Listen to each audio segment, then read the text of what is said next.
দুর্ভাগ্য আমাদের যে আমরা নিজেদেরকে মুসলিম দাবি করি, আমাদের কোনো অ্যাসেট ছুটে গেলে সেটা নিয়ে আমাদের অনেক পেরেশানি হয়। কিন্তু আমার ঈমান দুর্বল হয়ে যাচ্ছে কিনা, আমি কুফরের কাছাকাছি চলে যাচ্ছে কিনা, আমার ইসলাম দুর্বল হয়ে পড়ছে কিনা, সেটা নিয়ে আমাদের তেমন কোনো পেরেশানি হয় না। আজও যে সমস্ত মুসলিম পৃথিবীর বিভিন্ন প্রান্তে, এমনকি মুসলিম সমাজ এবং সোসাইটির মধ্যে বসবাস করেও নিজের ইসলামী আইডেন্টিটি ধরে রাখতে পারেন না, তাদের সবচেয়ে বড় ঘাটতি এবং দুর্বলতার জায়গাটা হলো ঈমানের দুর্বলতা। মাল্টিকালচারাল সোসাইটিতে যদি ইসলামকে বুকে ধারণ করে মাথা উঁচু করে হীনমন্যতাকে দূরে ঠেলে আপনি যদি আপনার দ্বীনকে নিয়ে আপনি প্রাউড করেন, আপনি যদি একজন ভালো এবং আদর্শ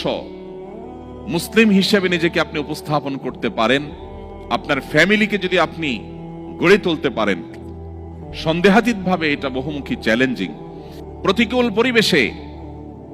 নিজের ঈমানকে, মুসলিম আইডেন্টিটিকে যদি কেউ উঁচু করে সেটাকে নিরাপদ রাখতে পারে, তার আঁচলকে বাঁচাবার জন্য সে যদি সংগ্রাম করে টিকে থাকতে পারে, জ্বলন্ত কয়লা হাতে রাখার মতো এই কঠিন কাজটি যদি সে করতে পারে, নবীজি সাল্লাল্লাহু আলাইহি ওয়াসাল্লামের হাদিসের এই ভবিষ্যৎবাণীর আলোকে সুসংবাদ সে পাবে।